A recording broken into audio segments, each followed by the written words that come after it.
Again, this is our 40th year of the Northwest Iowa Ag Outlook. Special thanks to all the committee members that help put this on each year with me. Each year we like to recognize a vendor of the year. And the criteria is quite simple. It's who's a longtime supporter of the Northwest Iowa Ag Outlook and who goes above and beyond in the community as well. As many may know, we were devastated by a flood on June 22nd of this year, and a long-standing vendor here at Northwest Iowa Ag Outlook rose to the occasion when we needed it the most. We needed, with all the addition of the first responders making rescues, the food that came into town, we needed shelters, and we needed a safe place.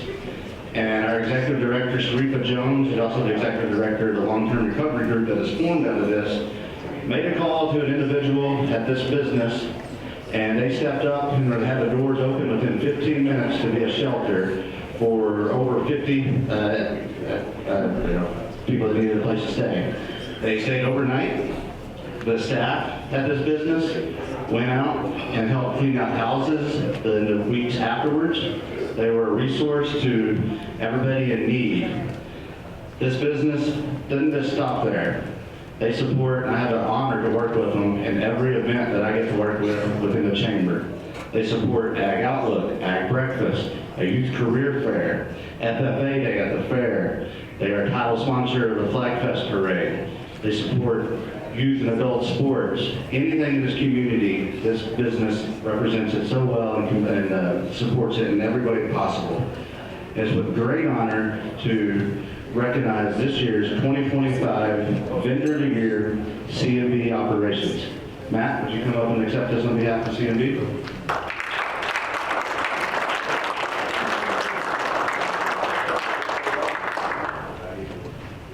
Thank you very much, Blake, and thank you very much to the Chamber and to the Ag Outlook Committee for the recognition. We are very proud to be part of this community, and we're very proud to get an opportunity to serve others. As Blake was mentioning, during the flood, we had several of our own employees that were impacted by the flood, but we also had a number of customers and others that were also impacted. So we found a variety of ways to give back and help contribute. We donated over 500 hours of staff time just to help others in terms of doing cleanup and recovery efforts. In addition to that, we had mechanics that were spending additional time working on people's equipment that was also impacted by the flood. So again, thank you very much, and on behalf of CMB, appreciate it.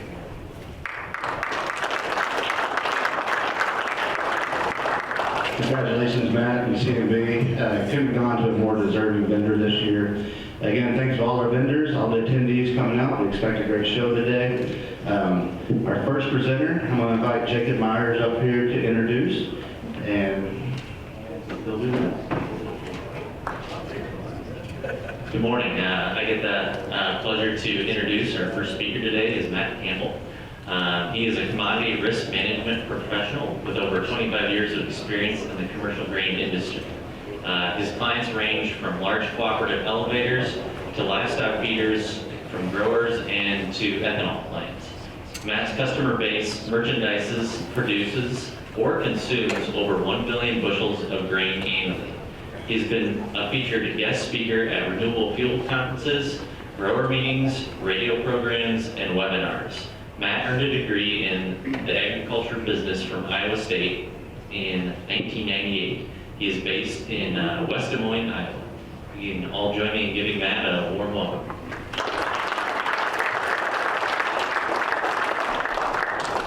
Thank you. Can you guys all hear me okay? Volume good? All right, perfect. Well, we got lots to talk about today, and just a few things going on in the grain markets.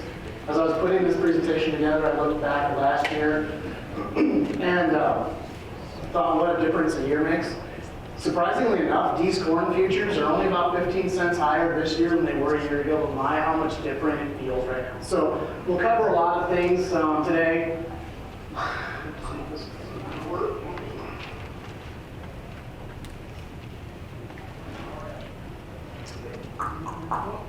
Technical difficulties. That usually plagues my presentations. But some of the things we'll talk about today, I'm going to spend the first part of the presentation talking about the last 12 months, what brought us to where we are today. Next part, we'll talk about where we are today, focus on some international highlights as well, and then finally, we'll take a look at some of the things ahead. Nope.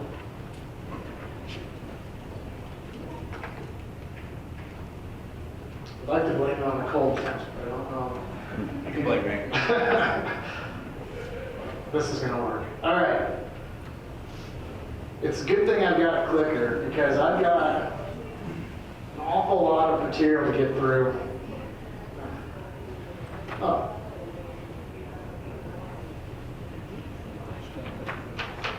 Let me do this manually. All right. We got a lot of material to get through today. This is my agenda. Look behind, around the world, talk about the domestic supply and demand situation, and then we'll also talk about the future. I don't think there's anybody behind me. I've got probably a long hour worth of material. I will accept any questions you guys have, and I'll be around a little bit afterwards. So if you don't get the questions answered, feel free to stop me, and we'll go through that.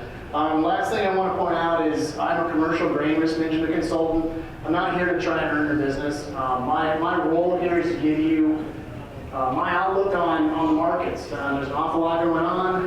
There has been, there will be. We've got a lot of geopolitical stuff, a lot of weather stuff, things like that. I'm not trying to be selling you subscriptions, or I don't want to be your broker. I'm a commercial grain person, so hopefully you can take this as an unbiased opinion on market outlook. So with that, I want to start out real quick talking about the last year. Again, like I mentioned, a year ago, these corn futures really weren't that much different, but the big difference was the trend. They were going this direction. This year they're going this direction, so the feel is a lot different. As we headed into the growing season, and really through the growing season, what we started to see last summer was a very favorable growing season develop. This shows you July temps and precip, both cases. Most of the Corn Belt experienced pretty mild July with frequent precip. We saw the same thing through most of the Corn Belt through August with pretty normal temps and precip as well. Why do I say that? Because during that time, what was happening in the grain markets where prices were going low, and what we're looking at in this chart here is two different things. Corn futures prices in the orange and the managed money levels in the blue. What is managed money? It's the speculative interest. They are the people that are buying and selling commodities because they're speculating on prices going up or down. In this room, we're all commercials. We usually have a price risk. The price risk of prices going up or down impacts our bottom line. These people our money is going in or out of the marketplace because they think futures prices are going higher or lower.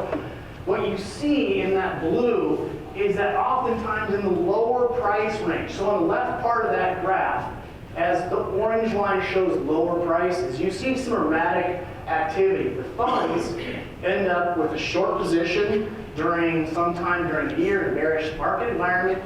They buy that short position back. They get long during the growing season because they perceive some weather event, and then they sell it back and get short again later on. And that's where you see that real erratic behavior that you saw from like 2014 all the way through 2020. What happened in 2020 was the start of a multi-year speculative buying spree.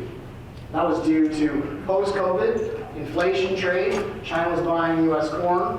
We also had some supply issues around the world. So a lot of things were going into that fact. So prices went up from about $3 a bushel to $8 a bushel as the funds bought that market.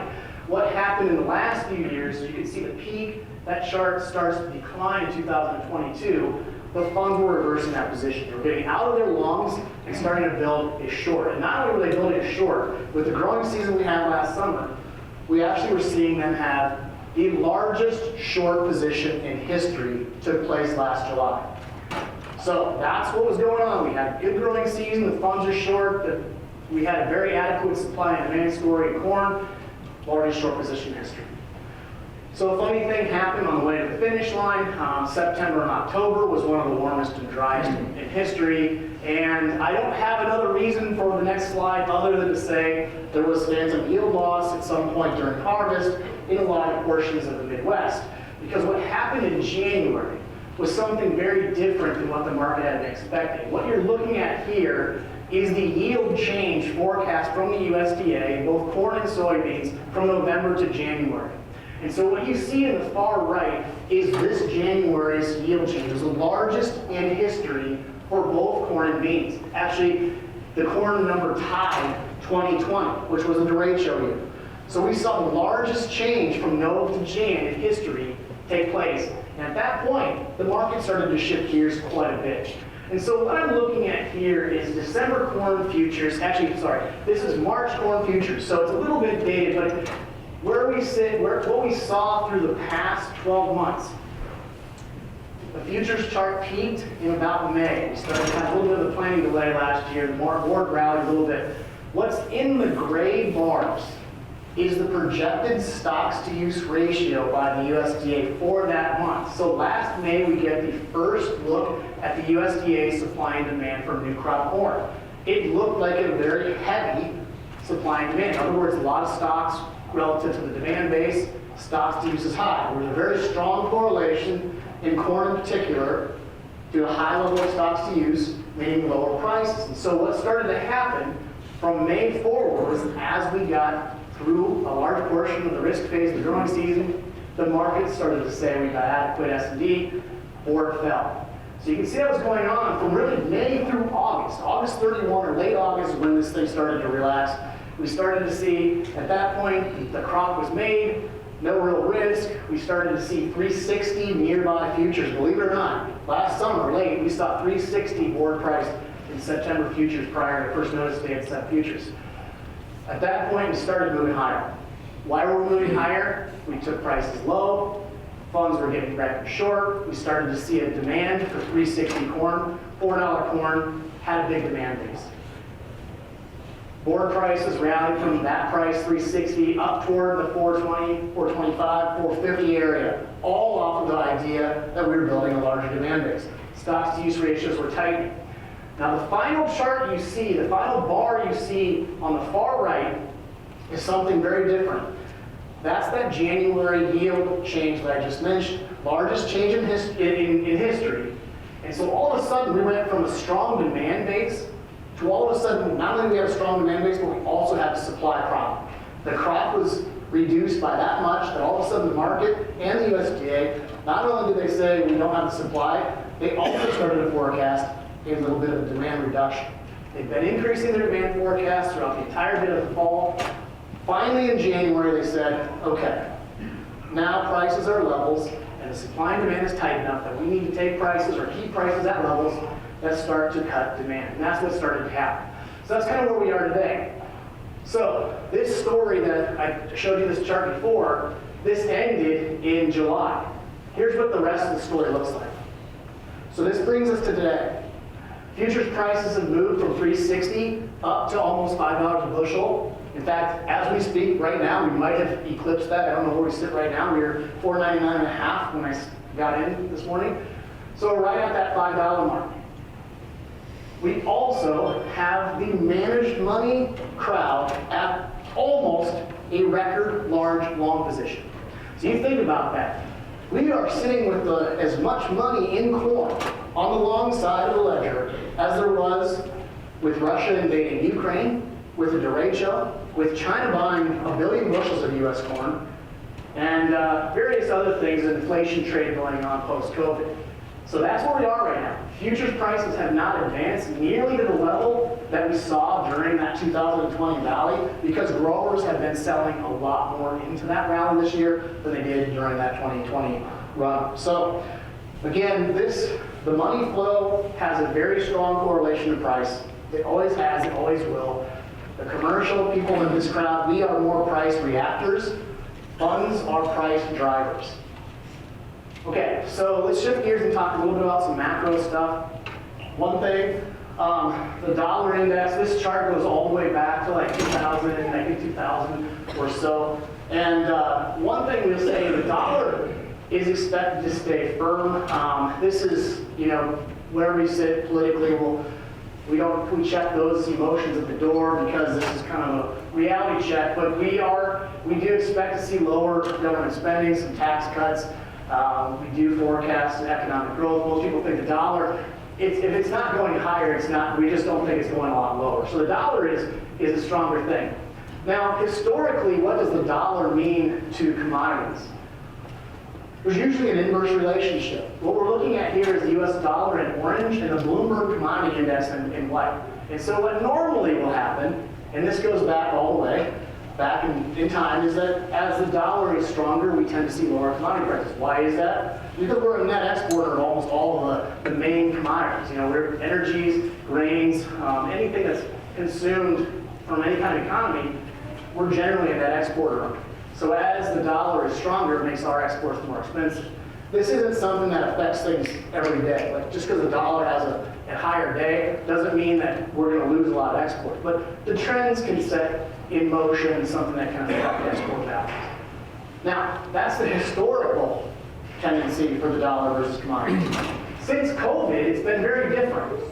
Now, it's starting to get a little bit back on that old correlation, but really since 2020, the dollar and commodities have had kind of a locked relationship. And I can't really explain it, other than that's just kind of what's been taking place. During COVID, we were still kind of the strongest economy. The US dollar is kind of a function. It's a metric relative to other economies in the world, in my opinion. The main commodity or the main exchange, foreign exchange that we incorporate in the US dollar index is the euro. What are some currencies that are not in the dollar index? The Brazilian real, the Argentine peso are not. So those are independent of the US dollar, however they do trade on foreign exchange. Nonetheless, the dollar and the commodities normally do have a strong inverse relationship that has kind of changed over the years, but nonetheless that's something we expect to see. So look back at the U.S., at the Bloomberg Commodity Index. This goes back to like 2018, and what you see in that big blip down in Bloomberg Commodity Index, again, basket of commodities, that big dip down in 2020, who has a guess? COVID, right? COVID took everything lower commodity-wise. We had no idea what our demand base was going to be for energies. We had no idea what our demand base was going to be for grains, etc. So all commodities got hit hard in early 2020. What happened after that was we saw the U.S. government dump more money into the system than ever before in history. We saw our manufacturing and general global productivity go through the floor. What is the definition of inflation? It's too many dollars chasing too few of goods. That's about the perfect recipe for what took place post-2020. So again, this wasn't just grains, it was energies. Everything was kind of moving higher during that 2020 inflation-based trade. What was the Fed saying during that 2020 run? What was inflation termed in 2020 by the Fed? Transitory. Transitory. Transitory. We're not going to do anything about it because it's going to pass. Well, it didn't pass. And to me, inflation is a bullish thing to commodities as long as it's not checked. But what took place in 2022, that's when those highs were made in the commodity index. First high was made around this time, 3 years ago. And it was something that was on our radar at this presentation at that time. Does anyone remember what that was? It was Russia's invasion of Ukraine. That's when that first commodity spike happened. Russia and Ukraine as the Black Sea is a major net exporter of a lot of commodities. That put the first peak in that Bloomberg Commodity Index. However, commodities still were pretty firm for several months after Russia and Ukraine. What was the second peak? Took place in June of 22. Anybody remember what that was? That was when the Fed finally said inflation is not transitory. That's when we had one of the largest interest rate hikes in modern history. And at that point, the funds started to pare back their commodity exposure. And so commodities have returned a little bit higher than what they were pre-COVID, but they relaxed an awful lot from what we saw in 2022. So again, what is bullish commodities when it relates to inflation, to me, is unchecked inflation, which frankly Sorry, I could have illustrated that better. There you go, those are the three highs. Which frankly, we're kind of at that point again right now, to a lesser degree than we were in 2020. But we're seeing signs of CPI, consumer price index, is starting to firm. We've seen inflation signs that have come in repeatedly above trade estimates. We've got two things that have not even yet been introduced, and that's immigration reform and tariffs. And both of those things are inflationary pressures. And any way you want to slice it, those two things are inflationary. So far, the Fed still has their ideas of lowering rates. At the same time, we have winds of potential inflation. To me, this is one of the reasons why the funds have a near record amount of length in the corn market, is because they are, again, envisioning potential for a second wave of inflation. So that's the macro stuff. What I'm going to get into in the next portion is other reasons why the funds have a record position in corn, but does anyone have any questions about this before I go forward? Okay. If not, we're going to take a tour around the world, and I like to look at this because what we look at in the Northern Hemisphere is primarily the growing regions are all along the same latitude.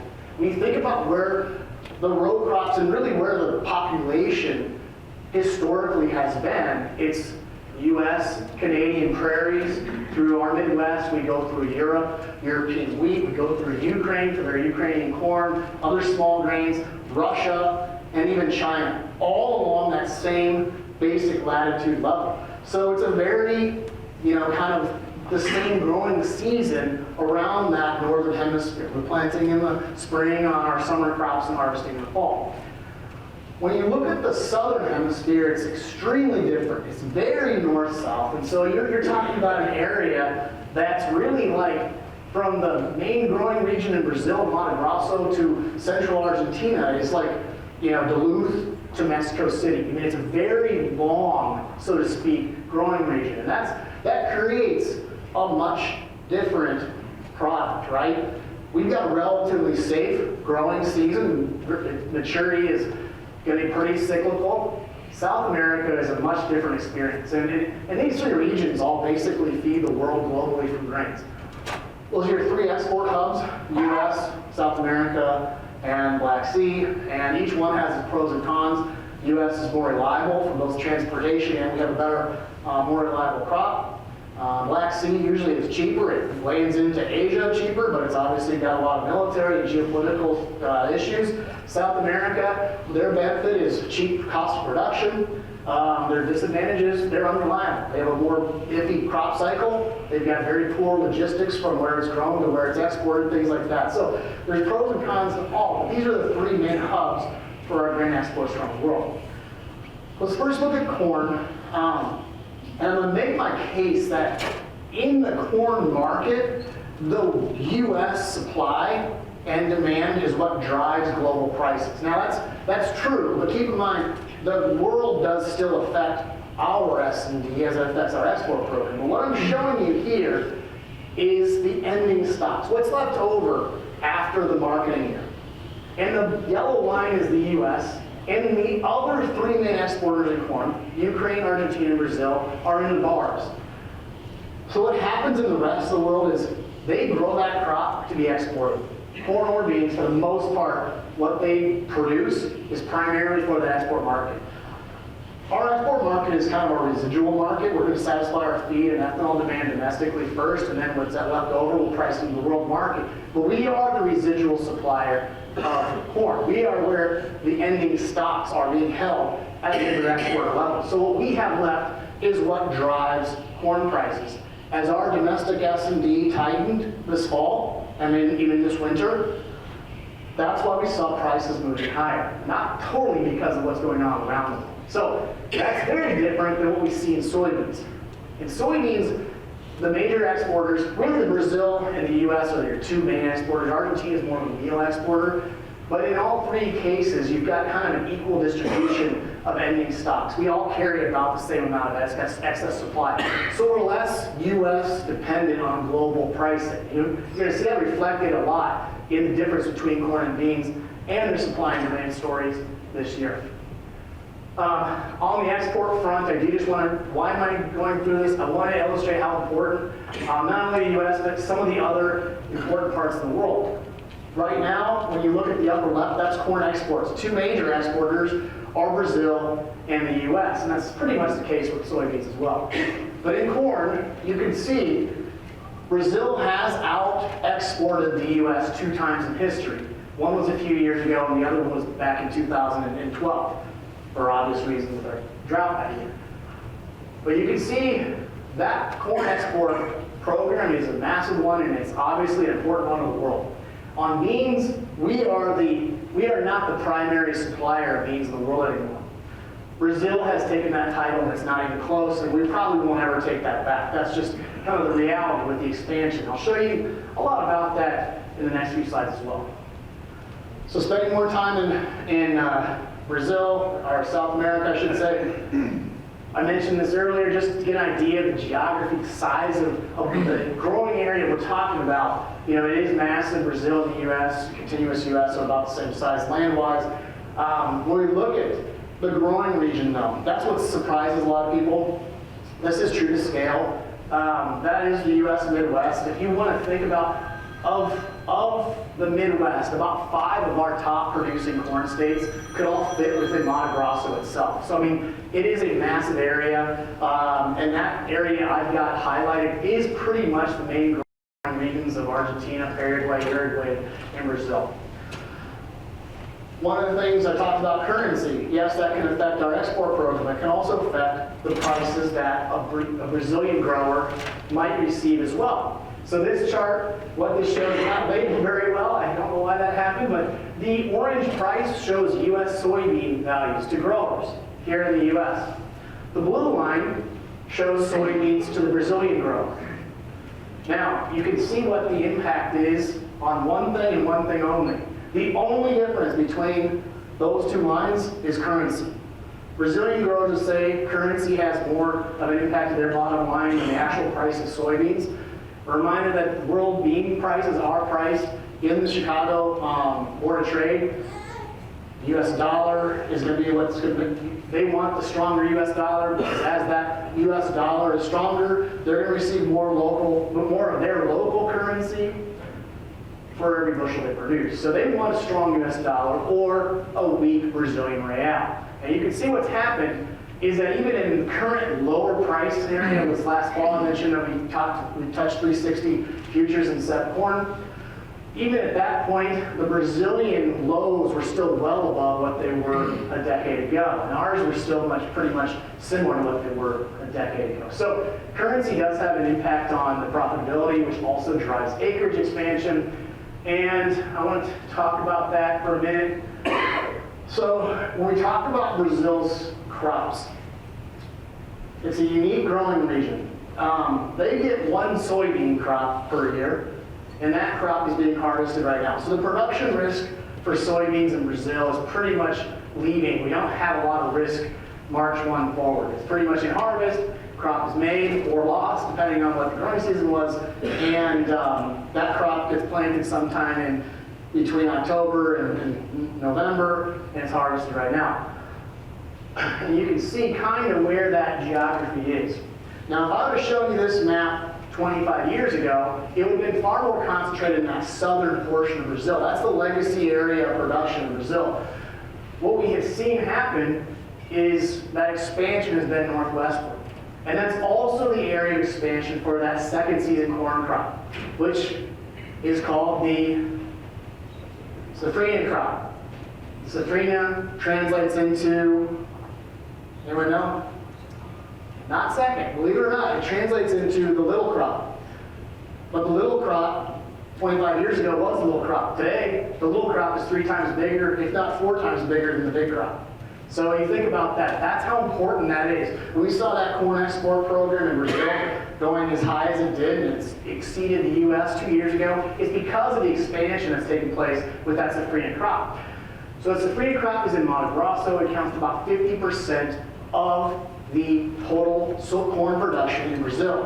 What's also interesting about that is that it's all planted right now. So that's a second season crop. The first season corn crop is in the south and the east, and that crop is rotational like we'd see in the U.S. Midwest with their soybeans.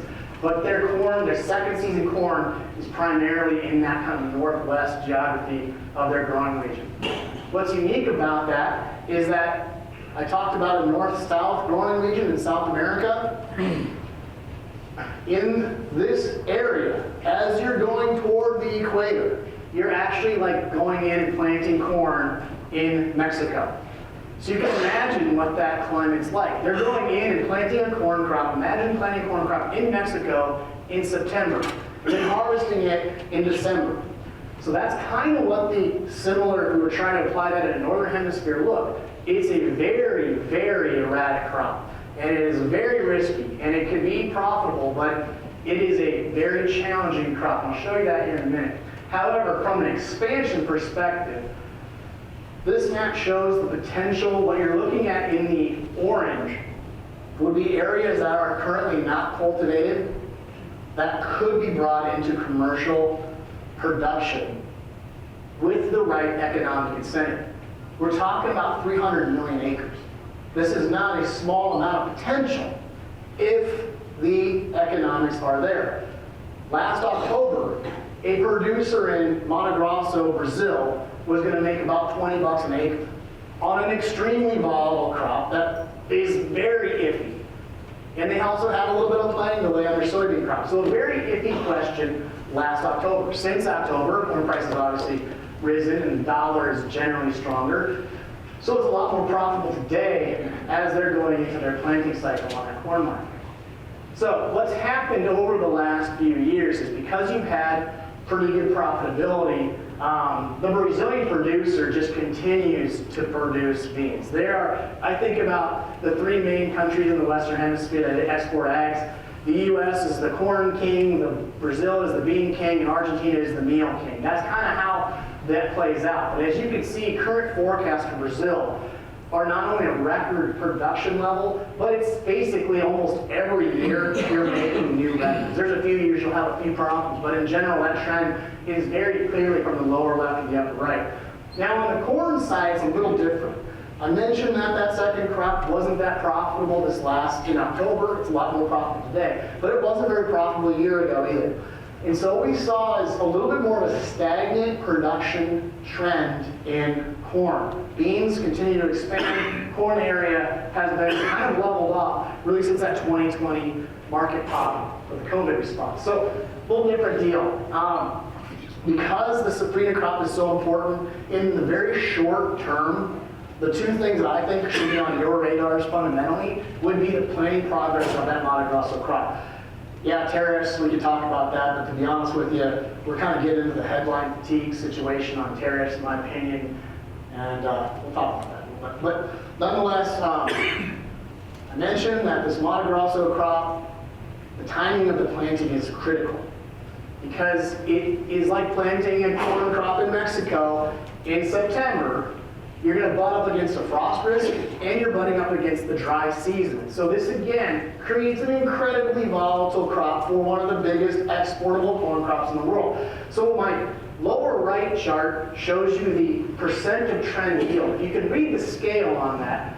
There's years where you're 22% above trend and 22% below trend. To put that in perspective, in 2012, the USDA, or the US, had about a 20% below trend corn yield. That was one of the worst things we've ever seen, generational drought. They get that every third year, boom or bust. So that's how volatile that crop is. And again, planting pace is an important thing. So you can barely see it in this chart. I don't know if I can show you that. But that's where we sit today. We're in the 11th hour. We've got about 2 weeks of critical timing left. It's been wet in that area, and so it's been hard to get that crop in the ground. It is making strides, but it's still got a lot to be determined. So we're watching this closely. This is on your radar for the next 2 weeks. The second thing will be next week, a week from today, a week from Thursday, we'll have the USDA's with their initial look at next year's corn and bean supply and demand. Real quick, what this chart shows is vegetative health, and it's showing it for Brazil in the upper left and Argentina in the lower right. Argentina's growing season is a little bit later. The Brazil bean harvest is taking place. We're planting the corn crop. the Argentine growing season is just about to get into its peak risk phase. So we'll talk about that forecast here in a sec. But by and large, the vegetative health across the whole country of Brazil is pretty strong still. We're still forecast to see a record amount of beans, and the corn situation, if they get the crop in the ground, is pretty favorable. In Argentina, it's been running a little bit behind normal, but it is starting to be a little more, catching up a little bit more. So I've got the forecast over the next 2 weeks. Again, these are critical 2 weeks for weather in South America. Again, 2 reasons. In the blue circle, that's that safrinha corn. So we really want it to be dry to get that crop in the ground. I wouldn't call that, ideal, but it definitely looks like there's a little bit of opportunity to get a corn crop in the ground in the next few weeks. But we're going to have to keep watching that. The second area we're watching is in the south, and that's that Argentine corn and soybean crop, and that's in the red line. You can see what we're needing there is it's going to be hot, but we need some precip. And I think that this forecast does kind of cover their grain area pretty well over the next 2 weeks. So we're kind of in a weird spot on weather. We have to be pretty aware of what's going on. Right now, I think things look kind of neutral-ish, but it's an important few weeks coming in. On Argentina, I do want to point out, Brazil, we've seen continuous growth in both general trends. Argentina, we are not. And for those of you that follow what's going on politically in Argentina, they've elected an extreme libertarian over a year ago. And this has completely changed their economy. They've actually had one of the best stock market performances. They've really controlled government spending and things like that. Very opposite of what's going on in Brazil. And that has started to stabilize the region. But for the last few years, what's been taking place is a really poor economy. And their acreage has been stagnant on both corn and beans. They've really not been expanding much at all over the last few years. And I don't think, Argentina might be a potential, could see some growth. It's just not going to be very fast. But again, this is an area, as well as Ukraine. I don't have Ukraine stuff here, but the Ukraine story as well has been one of kind of declining production, declining acres, obviously for very different reasons than what we're seeing in Argentina. So, nuts and bolts, when we look at the global picture, the soybean story is not very compelling, at least if you're a bull. And what we're looking at here is the global stocks to use. In other words, the global ending supply divided by the demand base. So it shows you how much supply we've got left relative to how fast we're consuming it. And globally, we're set to see one of the highest stocks to use ratios in history. The only other time was during the ASF and the trade war back in 2018. So, not exactly a year you want to compare to when looking at supply and demand. Again, why is this stocks to use ratio very high? It's because of continued increases of production in South America, and I'll show you what the demand trends have been in China. Before we go there, I do want to go take a little detour into Mexico. This is a potential market that's going to continue to increase. I talked about planting corn in Mexico. Let's actually talk about planting corn in Mexico, because this is an area that has not adopted GMO traits. It's an extremely risky crop again. We've not seen any increase materially in acreage. And so the production trends have stagnated.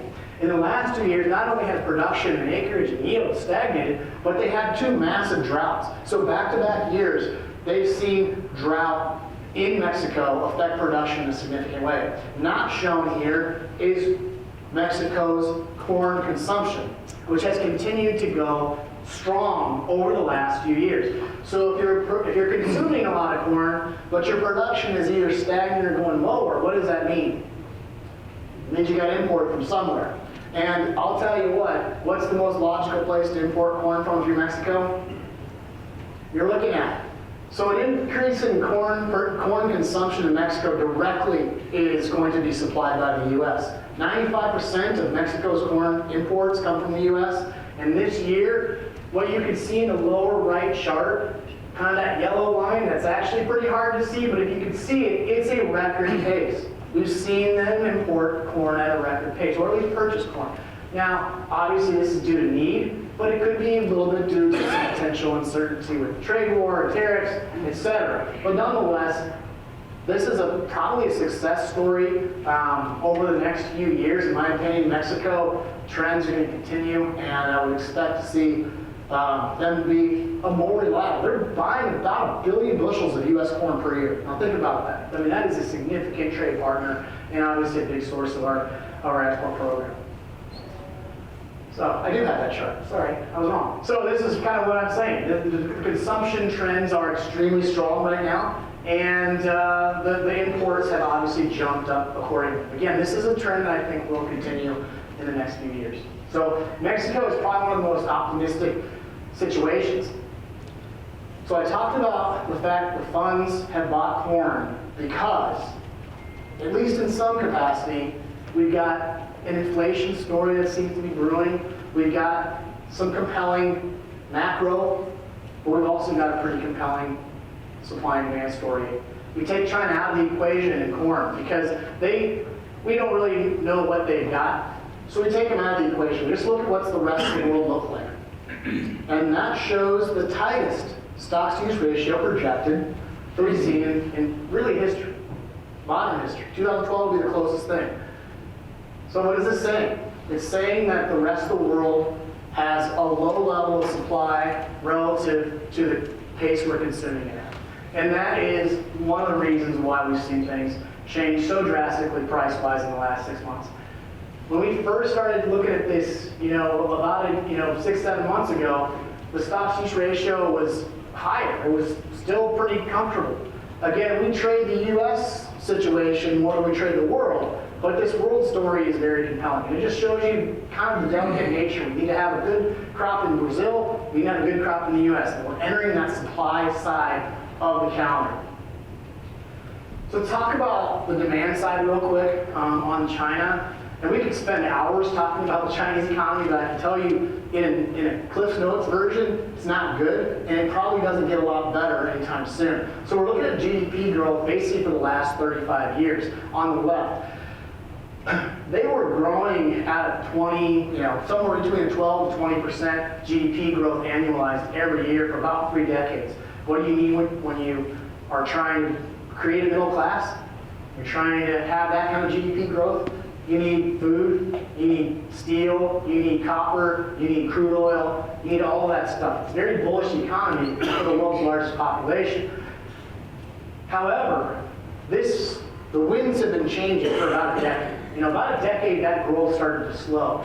And now, on the far right of that GDP growth chart, this is also a little misleading. That blip higher was post-COVID. I mean, everybody had a year-on-year increase in GDP following COVID. Realistically, we're looking for 2 to 4% GDP growth out of China, and that might be optimistic. China's got a demographic problem, a problem that's been kind of in the works for a while. They had a one-child policy that was put in place not that long ago, but they changed that because they realized this demographic situation is not very good. When you get something that looks like that, the future depends on that bottom portion. And one of my favorite economists likes to say, your most efficient worker is about a 32-year-old person. How long does it take to make a 32-year-old person? About 32 years. So when you start to think about that, it's not short-term correction. So what does China do when they take away their one-child policy? They put a two-child policy in. And what do? Now it's a three-child policy. The problem with the Chinese population is it doesn't want to have 3 kids. They've created this middle class, they've educated it, and the correlation of education and child population is, you don't see this growth the higher educated people are. So this is a problem that's not going away anytime soon, and it has slowed things drastically from their consumption needs. This is Chinese soybean imports. Again, through that, this chart went back to like 1990 and just continued to see a massive increase in imports. And you can see, 17 years ago in 2007 when the chart started, we've more than doubled what China imports per year, but it's stagnated the last few years. You're talking about 100 million tons of beans imported primarily from the U.S. and Brazil. What I also think is really interesting about that chart, the U.S. has basically shipped 900 to a million to a billion bushels of beans to China forever. But as their consumption grew, what country was there to fulfill the demand growth? Brazil is in that blue, the darker blue. So almost all of the incremental increase in the Chinese consumption has been occupied by that production increase in Brazil. Now, as the U.S. also adopts biofuels policies, the Chinese, very food security concerned country, they tend to think, okay, if the U.S. is going to have biofuels policies, we'll make sure we look at expansions other places, and that's where Brazil comes into play. So what we become now to China is a secondary supplier. We fill that void of when the Brazilian harvest starts to when it runs out. Normally that's around October through December. So right now we're on the back end of that export program. We're about to lose past that baton off to China, to Brazil, as their harvest takes pretty much all of the Chinese demand going forward. So I'm talking another thing about food security in China. And this is a big deal. You know, as we're talking about a trade war, we have some optimism that there's maybe going to be hold China to the phase 1 deal, at which, by the way, they never fulfilled those obligations for in 2017, and yet we all of a sudden think, or 2020, I guess, we think they're going to this time. But nonetheless, China's food security is probably their biggest concern. They know they can't keep up with soybean production. They're just going to have to be a net importer forever. They just know they're going to outsource that to the rest of the world. Their corn story is a little different. And believe it or not, there's a lot more corn acres in China than there are in the U.S. It's just their yield is about half of what ours is. So when you look at the yields up on the top and the acres in the lower right, what you can see back in between those lines there, at that point, China wasn't worried about food security. The U.S. in 2005 had a renewable fuel standard 1, and China basically said we better start thinking about food security because the U.S. is going to worry about the domestic use. What they do, they started subsidizing corn production. In a $3 corn market in the U.S., they were paying $8, $9 a bushel to the growers, direct payment. Direct payments per acre do a pretty good job of driving up acres. Not a great job about driving up yield, but certainly driving up acres. And so what happened was a massive acreage explosion. And then what happened in about 2015, 2016 was the opposite. China started to say, we got way too much corn supply. We're seeing rotting corn sitting out there. You guys saw pictures of that back then. So they took away those production subsidies and actually increased their demand subsidies for things like hand sanitizers, etc. So now looking at what's going on around the world, China does have an interest, and they've shown this in the last 2 years. It's subtle, but it's very clear. What do they want to do? Not drive up acres, they want to drive up yield. How do they do that? Input subsidies. Make it cheaper for fertilizers and machinery, etc. And so you think about, with that kind of acreage base, a 10% shift, 10% increase in yield. Corn yields in the U.S. go up about 1.8 bushel per year. The same kind of approach in China in a 4 or 5 year period makes them completely irrelevant to the world corn market. They will not have any need to import any corn. And we've already kind of seen that take place over the last year or two. So what we're looking at here is in the lower right is their Chinese corn imports. So we look at their corn import story. In 2020, U.S. corn prices were at $3 a bushel. Domestic Chinese prices were extremely expensive. So what did they do? They started to refill that arbitrage opportunity to buy in cheap U.S. corn prices on the heels of COVID and refill their reserves took place. So they started buying an aggressive amount of corn from the U.S. for about 2.5 years. 2021, a big year, 2022, a big year. But what happened in 2023? All of a sudden, who's the new player in the Chinese corn program? Can you see that? Brazil. Miraculously, as China realized they had a need to import corn, they found that Chinese corn, phytosanitary-wise, was safe for approval. Miracle. And so now China has been buying far more corn from Brazil and Ukraine, and the U.S. has been odd man out. Again, you could say that trade relationship would probably be the most likely situation, because our quality is certainly better. Regardless of who they're buying it from, in the upper left, this shows Chinese corn imports by month. And what you can say is since the last harvest in China, they have hardly imported any corn from anybody. And so you don't always believe what China says, but you believe what they do. And they've got one of the lowest interior corn prices in recent history. They've obviously had no need to import any corn from anyone, not just the U.S.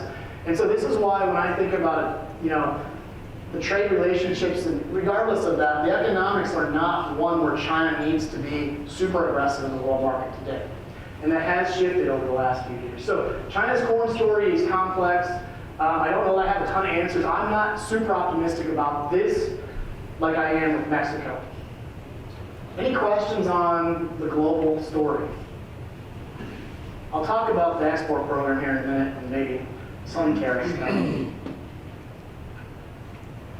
Okay.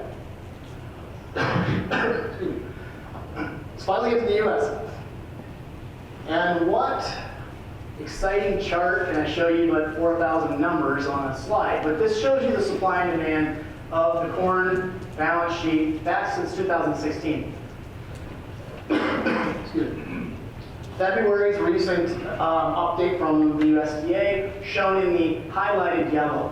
This is the beans, and then the alt is kind of what my forecast is going forward.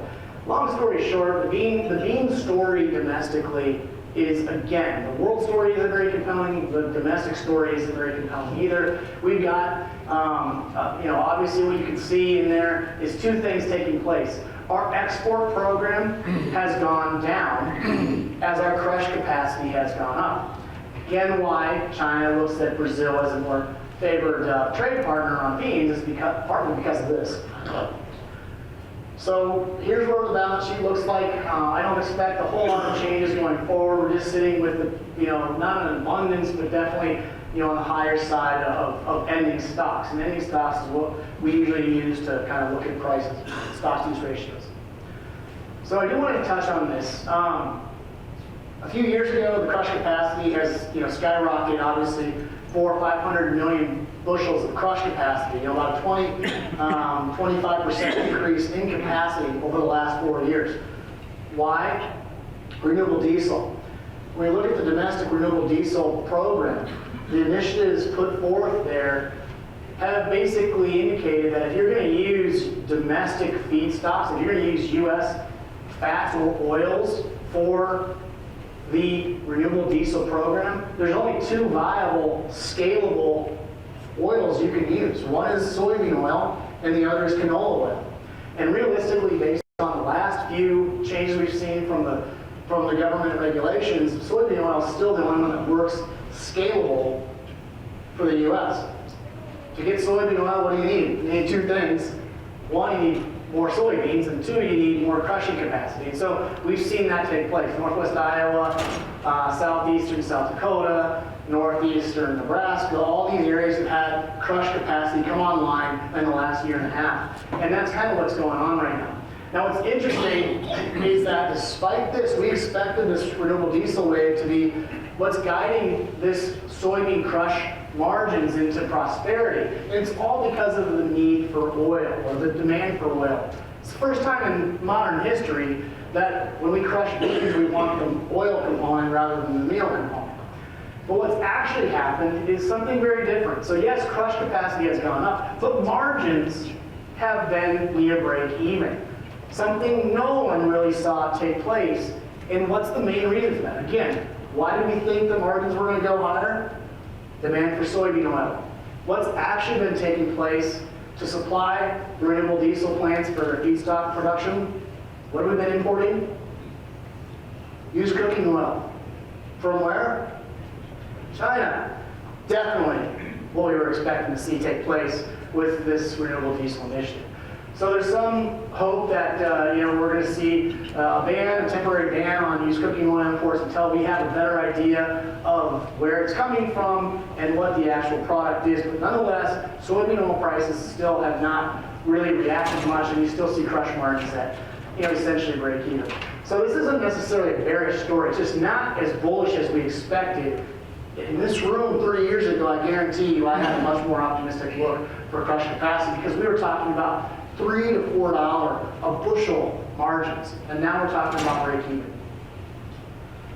So soybean export program I mentioned, again, it's just kind of leveled off. We're not expected to see a huge increase there unless we see a Brazilian production shortfall, which right now is not the case this time of the year. Our export program also starts to slow down significantly as China accounts for about 65% of total global soybean imports. They buy almost zero from the U.S. between now and next October. And so that program is going to slow down quite a bit. It's still obviously not a terrible thing, but it's just not that time of the year. On corn, however, the export program is robust. And it's not only robust, but it's expected to probably get a little bit bigger from USDA's forecast in the months ahead. We've seen, I mentioned Mexico is by far and away the biggest leader, but we've seen other places like Japan, South Korea, Colombia even, places that we need to see. Because think about it, when you're talking about Southeast Asia, corn from Brazil, corn from Argentina, corn from the US, getting to those Southeast Asian consumers, it all has a large freight component. Mexico is a captive buyer. They're obviously going to buy US corn year in, year out. It's just a matter of how big their appetite is. But the Southeast Asian markets or the Eastern Asian markets, if US corn works in there, that's a good sign. It says the demand markets for the US corn export program are strong. And we are seeing that take place right now. It's just not a China-driven story, it's an everybody else-driven story. On the ethanol side, we're not seeing, this is right now a stagnant market. So ethanol margins are a little positive. It's actually, believe it or not, one of the reasons we've seen ethanol margins firm up a little bit in the last few weeks is just due to some erratic temperatures. The cold temps have created some efficiency issues, et cetera, and so you've seen a little bit of a lift in production, which does increase margins. Nonetheless, the big picture story on corn use for ethanol is it's not changing a great deal. Our gas demand isn't changing, and our blend wall is still an impact. Anything that's produced in excess of the blend wall relies on a strong export program, and that is still in place on our ethanol program right now. However, geopolitically or politically, we are on the cusp of seeing year-round E15 approved. I think this is going to happen. And the year-round E15 is an interesting discussion because it would have an impact on our corn demand provided we see more capacity being built. So there's no real new plants being built right now for corn-based ethanol. What would have to happen if E15 was year-round for the total nation, again, I do think that will happen, is we need to have blenders bringing more pumps. It's kind of a chicken and the egg situation. We need to have those blenders, those retailers put the pumps in place around the U.S. Right now, E15 year-round is mostly a Midwest thing. So we need those outside markets to increase their ability to distribute it. Then we also need new plant capacity in the U.S. So if the margins are there, if the pumps are there, this is a positive thing for corn demand, and it has nothing to do with anything about 45Z. And I'm notably absent on my main thoughts on 45Z in this production because I don't know that it's got a future. Right now, I think you've got President Trump is certainly not a carbon intensity kind of a person. I think removing the Inflation Reduction Act is a platform. So I don't know that the 45Z story, in fact, since he took office, we haven't heard a lot about that. So it's a little bit uncertain. I don't have a real axe to grind here, but I just think right now that's a table situation. Does anyone have any questions about that? I'll hope to answer them, but as it impacts the S&D on corn today, I don't see it as a major story.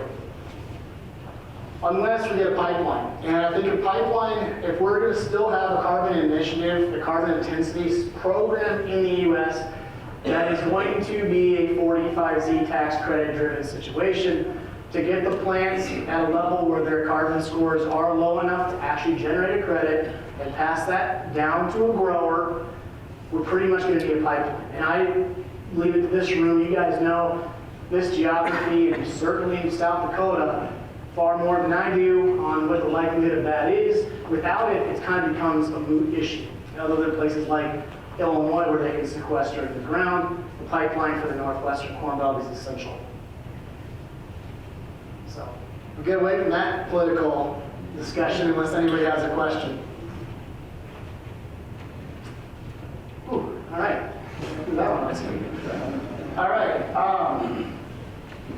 Let's look at the corn balance sheet. And I think one of the things I want to talk about, the February numbers, again, I know this is a ton of numbers, but the long story short is when we look at the carryout, and I want you to think about these numbers because I'm going to use some slides in the next piece that really bring this and talk more about the outlook of corn prices. And so first thing on the Fed, what I'm thinking, we're seeing about a 1.5 billion bushel corn carryout. That's historically kind of a tweener level. I'll show you exactly what that means in the next few slides. I think the corn carryout's getting a little bigger because while our export program is likely to increase, we are seeing the demand for $5 corn is different than $3.75 corn. That's just flat out how it has historically been.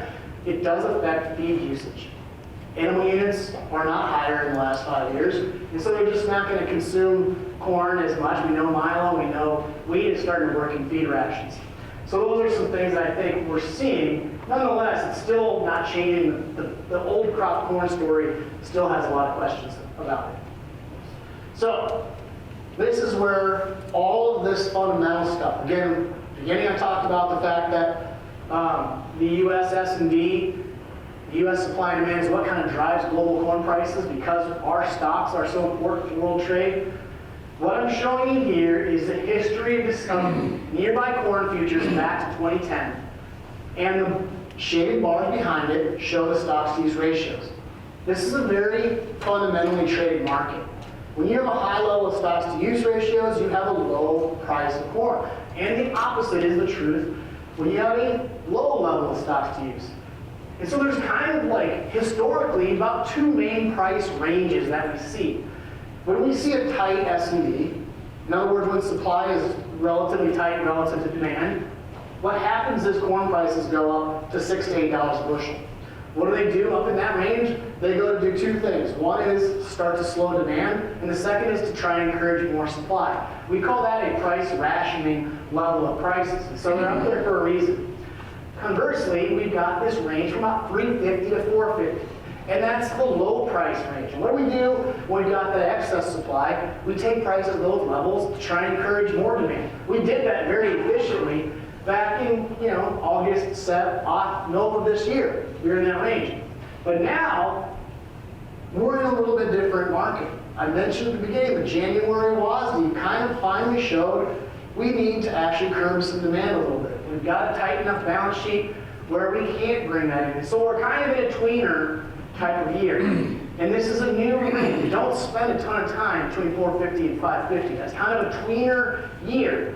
But we're there for a reason. And I'll show you that reason here. This again kind of shows the same thing. Yeah, this is a bunch of waiting lines, but this is July corn from basically post-harvest, October all the way through June 30th.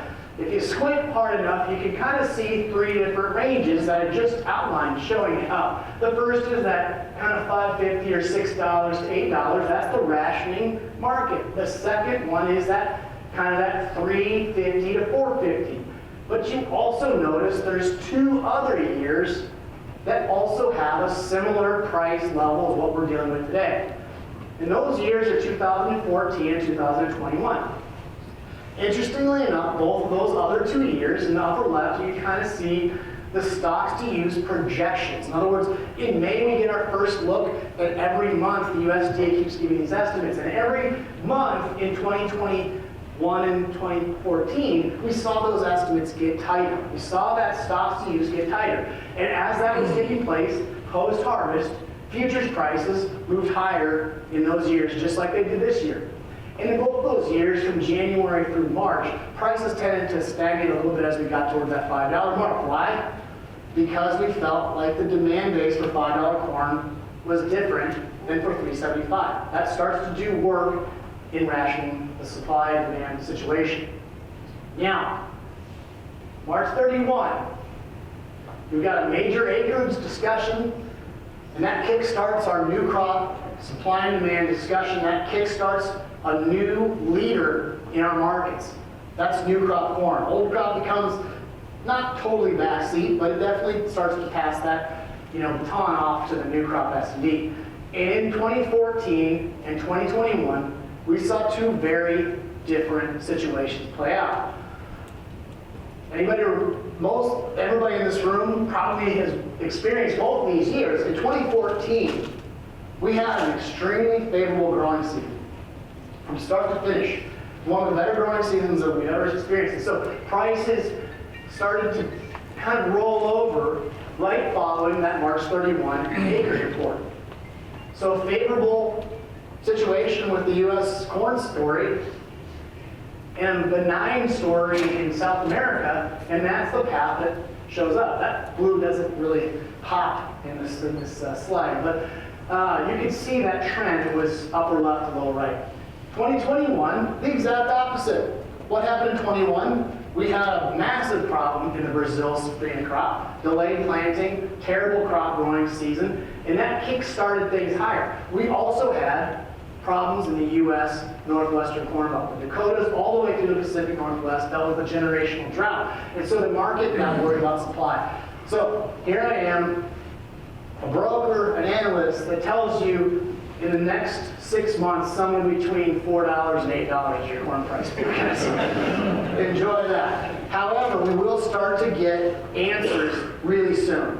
The March 31 acre report is always a market mover, and obviously we want to talk about, as we shift to the new crop story. So that's my look ahead. I'm going to run a little late. We'll go through this real quick though. So first up, I don't think I'm surprising anybody in this room, and I have not talked to anyone in the Midwest that would say this is anything much different than this. Corn is king this year. We are expected to see a very strong, or at least a pretty strong level of acreage surge back to corn, away from beans this year. You might see areas in the southeast, like cotton producing areas, also go more toward the corn market. The beans are going to lose acres this year. I think that's almost, they've not shown any level of profitability really since last winter. So when we look at the area planted forecast, the market kind of assumes we're going to be talking about 93-ish million corn acres and 85-ish million bean acres. What I'm looking at in these two charts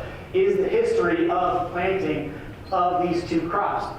And you can see, to be honest, the passes the smell test that 93 million corn acres and 85 million bean acres is doable, given the right economics, and I think the economic incentives are pretty clear from the last chart. So we're going to go into next week's report with the USDA. It's kind of a grain of sand type of a thing, but they will talk about acres. But March 31 is the far more important report that we'll get. So let's talk about this. What I've got here is, this is the most recent USDA thing. FAO is Feb Ag Outlook. That's the USDA report we'll get next week. And this is my assumption. So the main things we're going to see, the acres number is going to be interesting, but it's an economically driven. It's not a survey-based, it's not a producer feedback-based number. It's just an economically modeled number. However, the yield number is important. That will be their trend line yield number. I expect it to be around 52.5 bushel this year. Believe it or not, you guys can take that for whatever it's worth, but that's what the USDA is likely to show all the way until the August report. So that's the number that we'll see in those S&Ds until that point. But I want to point out that while the current U.S. supply and demand story in beans is not overly compelling, if you talk about 85 or fewer bean acres, the story gets a lot different real quick. You can't tolerate, on the far right, you can't tolerate much of a crop problem next summer if the acre switch is that extreme in beans. And I know this is kind of very weird and very confusing for what I'm describing with the world having way too many beans, but the U.S. maybe being a little bit tight. But that's the reality of how this S&D might shape up. On the flip side, on the corn, it's kind of the opposite. You plug in 93 million corn acres, and we're going to argue about 182.5. And for the record, next week, if they show that number, that's not going to be something the market's just going to sell off, because the market's going to say, prove it to me. This last year, we thought we had that in the kit. So we're going to say, until August, prove it to me. But nonetheless, what it does show is that you get the opposite. You flood the corn market with acres, you get a pretty drought-tolerant style corn balance sheet. 177 bushel per acre yield still gets you that 2 billion bushel supply situation, which is more than we're sitting at today. So again, two markets that are going in two different directions from an acres perspective. Again, a lot of uncertainty left for Mother Nature. Drought matter.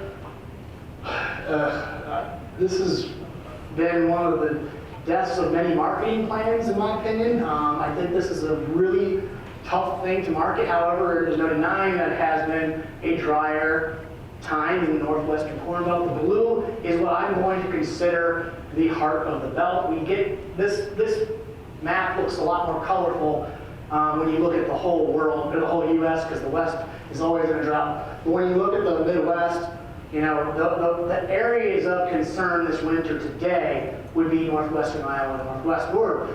Now, I'll tell you that there's absolutely, positively no correlation between winter droughts and anything to do with yield. I almost brought this study, but I didn't do it. But I will show you, this shows you time series data all the way back to 2000 of the Midwest percent in drought.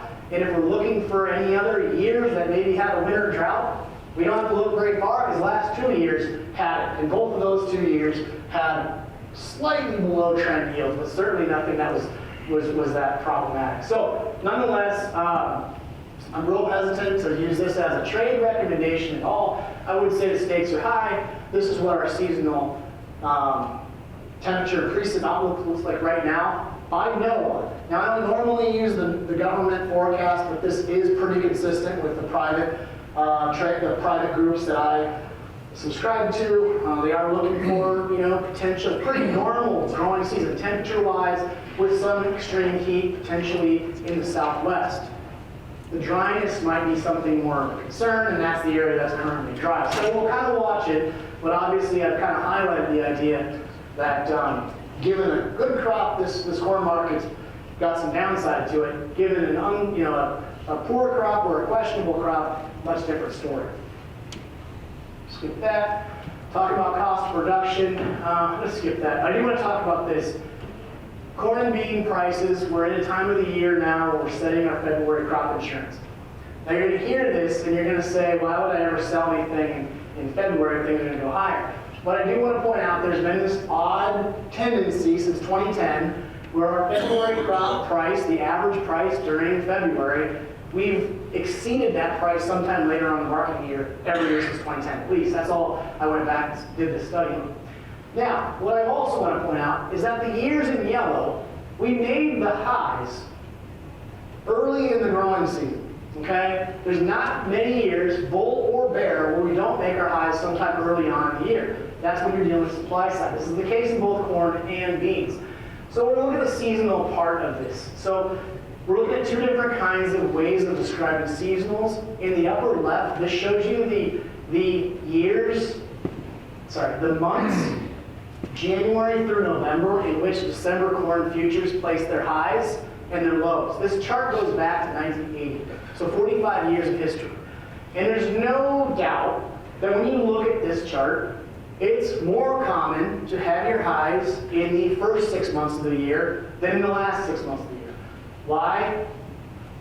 Because we have more uncertainty. The market trades uncertainty or risk discounting mechanism in the market, and so what we think about is about July 1st, we start to have a lot more knowns.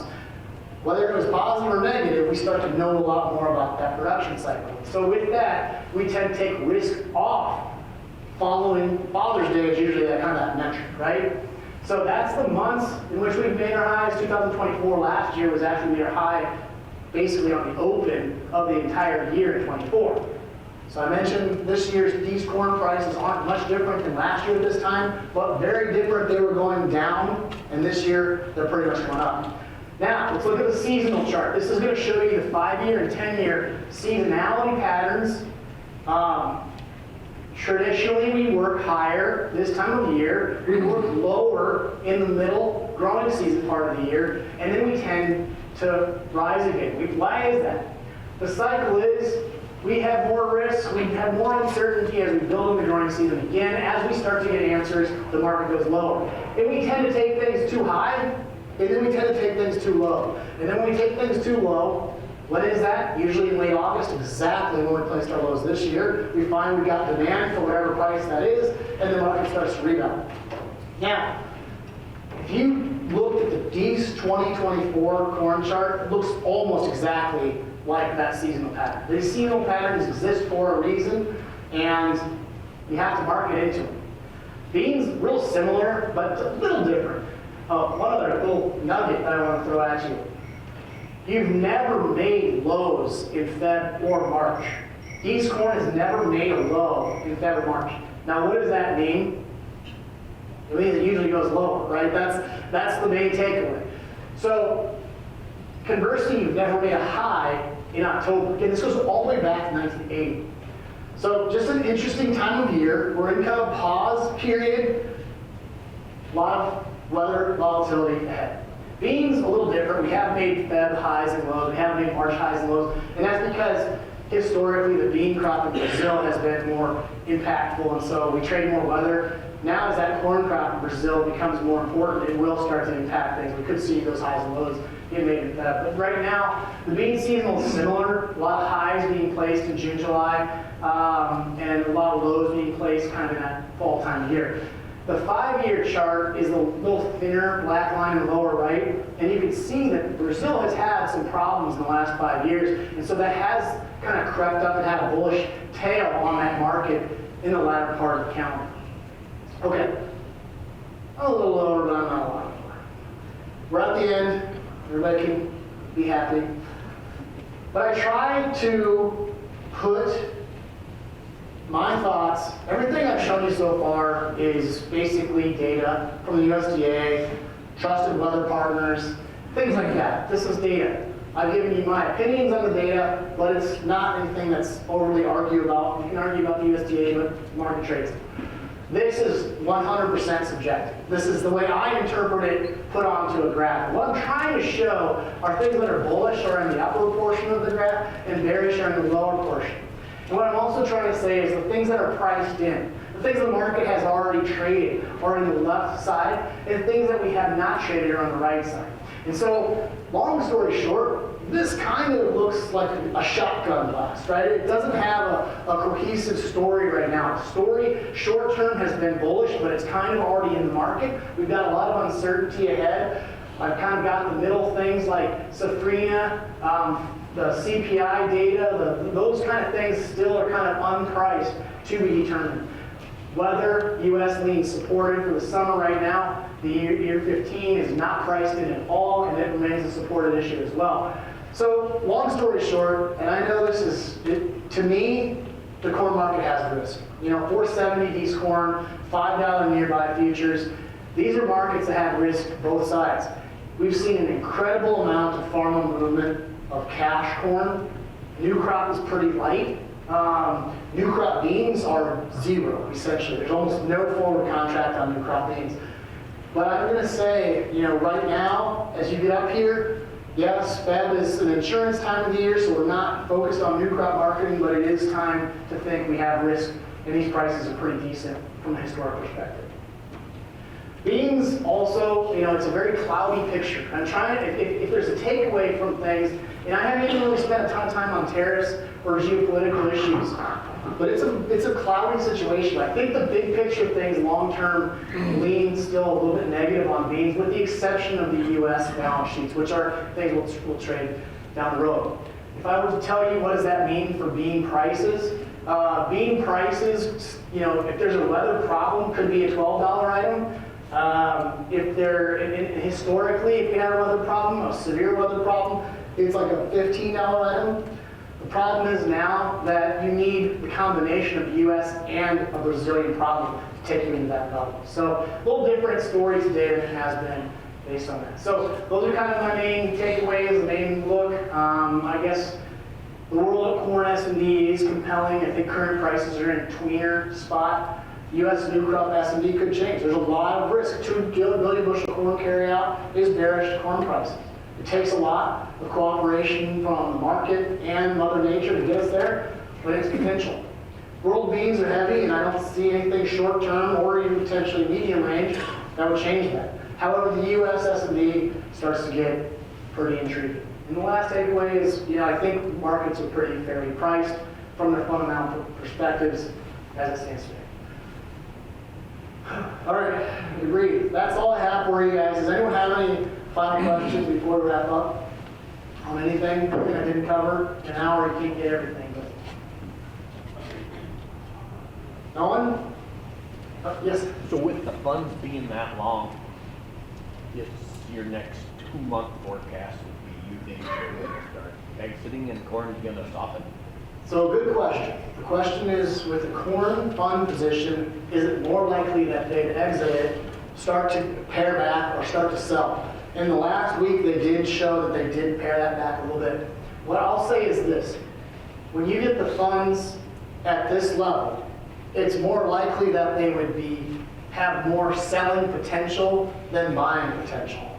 And so I'd say that, to me, that's where I come in with there is risk to the downside in this market, because if that safrinha crop gets planted in time, if we're talking about 93 to 94 million corn acres, those would be two fundamental factors to me that I think would result in some fund liquidation. And those aren't that far down the road. Those are those are weeks away, not months away. So yes is my answer. Potential would be more selling pressure than buying pressure. However, market has been resilient in shrugging off bearish news in the last month. So, anybody else? Yes? The increased corn consumption in Mexico, is that going to hogs and broilers or what? Yep, livestock is the most common situation. They've got some industrial usage, but mostly it's livestock. Those are trends that are positive, right? I mean, that's not something that that train starts moving, it doesn't slow down. So it is mostly a consumption, food-based. So eventually it'll affect the market in the U.S. for hogs. There's only so much demand in that. Yeah. In my opinion, that has been a reason. For the best example would be, call it September, October, November, Mexico was buying corn at an insane pace. I think that was one of the reasons where corn moved from $3.75 to $4.25. That was probably that 50-cent bounce was a lot to do with the amount of pricing that Mexico did during that 3-month period. So I think that's kind of in the market a little bit, and their pace has slowed a little bit, but it's still been, that's going to be another multi-year story.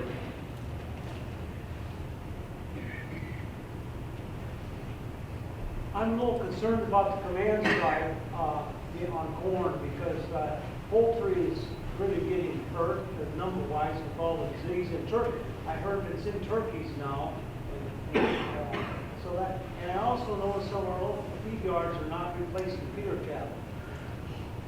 So the question is on the feed side of the ledger, and first thing I'll say is with bird flu and bird population, I know this is going to sound crazy because it's a very Northwest Iowa-centric thing. Historically, it hasn't shown up to a large extent in the corn balance sheet. Believe it or not, it hasn't affected the demand picture a great deal bird-wise on the corn S&D. It has affected local cash markets because we've seen, obviously if one barn is, can have an impact on the demand for cash locally, but it hasn't shown up in the S&D. The other markets, cattle and hogs, I am more concerned. I mean, the cattle population is one where, beef prices, you talk to people that are in the beef market, they're either bulls or they're very bulls. There's no way that's bearish beef because we can't repopulate that herd size very easily. And I think that's one of the reasons why I'm a little pessimistic on the feed demand as well. It's more of a hog. Animal units in general are not changing a great deal. And there's been an extremely strong correlation over the last 2 decades that as corn prices go toward $5, the USDA just lowers its demand forecast. So I don't know, the bird thing may be a local thing, but the animal unit thing and prices of grain, I think, do have an impact on feed usage. So, good question. And that's just every year, that's perennial thing. So. Anybody else have any questions? So that carbon index score in the future is gonna be a thing of the past, or will it? I thought we got past that question. No, I don't know. I really don't know. You know, just remember, this was a Biden initiative, and we didn't get any guidance about it until essentially the inauguration. When we did get that guidance, the guidance was a little more comprehensive than we thought, but it's still, the main crux of it from a grower perspective is you need to use lower carbon intensity fertilizer, you need to have, you know, different tilling practices. What I'm saying, that is asking the grower to make a yield reducing decision for an uncertain amount of premium today. And this policy started January 1st, it goes through the end of 2027.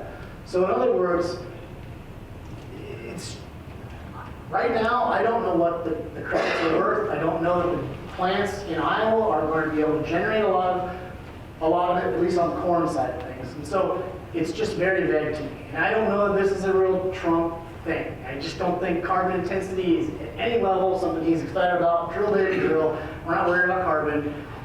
And so I just think the likelihood of this being extended is a little bit less. And the adaptation on farm, I think, is also extremely uncertain unless the plants start to offer a premium. And that's an entirely different discussion. Can he pull out, or are we too far down? Well, it's part of the Inflation Reduction Act, and so it could be removed from that. I think that's possible. From the soybean side, what would end up happening is basically what happened is we transitioned from a lender's tax credit on the bean side to a production credit. What they're trying to do is make it producer driven, make it the plants do that. The blender side of things, most of the plants right now, given the uncertainty, would prefer, the biodiesel side would prefer the blender tax credit to be back in place. And so they're getting pressed back, you know, right now to go back toward the old program. On the corn side, again, there's just so much uncertainty. It still has a lot of dependence on the pipeline. It still has a lot of dependence to get that carbon intensity score low enough that it would generate a credit. It takes a lot more work for corn than it does for soybeans, obviously. So it's a tough question to answer, but right now, even if it stays intact, it's just the adaptation, the adoption levels are just pretty uncertain. Again, until we know what that credit looks like, it's just hard for a grower to say, I'm making a lot of changes, and all of which I know lower my yield. They don't raise my yield. If we raise my yield, I'd already be doing it. So, good questions. Does anyone else have anything?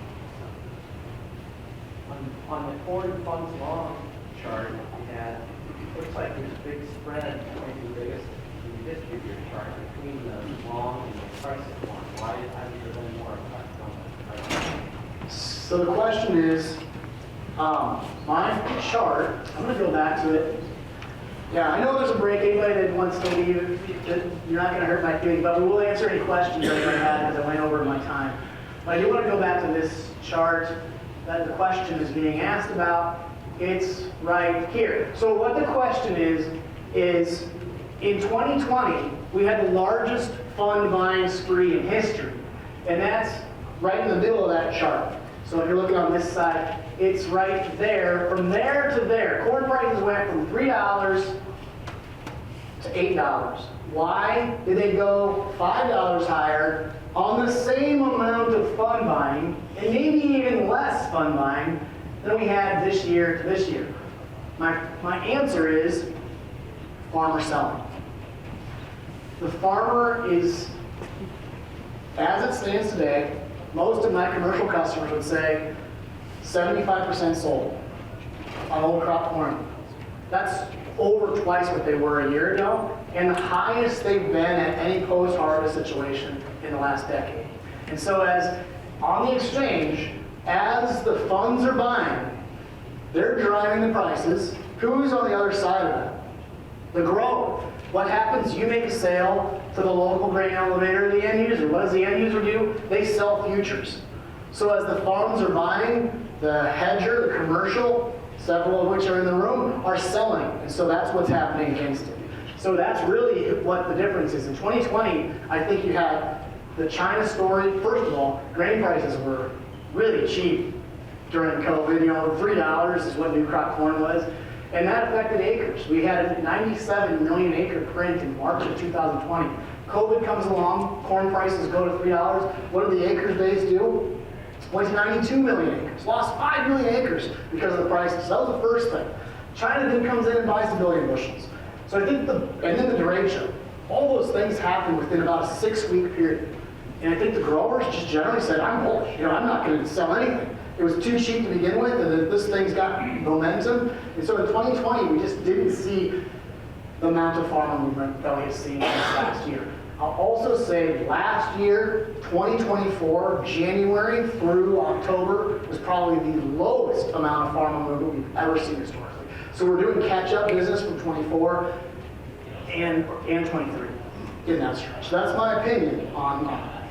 But it's a great question. But if I had shown you, the CFTC does show not only net managed money, but they also show commercial short, which was a barometer of farmer sales, and it would reflect that's where the other side of the story is. So that's a great question. Anybody else? So you think the carbon's as high as it's been? Did I say, what's that? The carbon is the highest it's ever been? You mean in terms of what the payments are? No, what's out in the air. Oh, I don't know about that. The reason I say that is because you have to say we had the worst drought, right? And we had the best yields. So if the worst drought, the best yields, and the highest CO2. So if they capture the CO2, are we going to have the worst yields on it? Oh, see where you're going with that? I don't know. That's a good question. I don't think there's anything to go back on historically. It Look at takes that. CO2 to make us live in green grass and yields and. Yeah. That's, yeah. See where you're going. I just don't have an answer for you on that one. Will it affect yields? I don't know.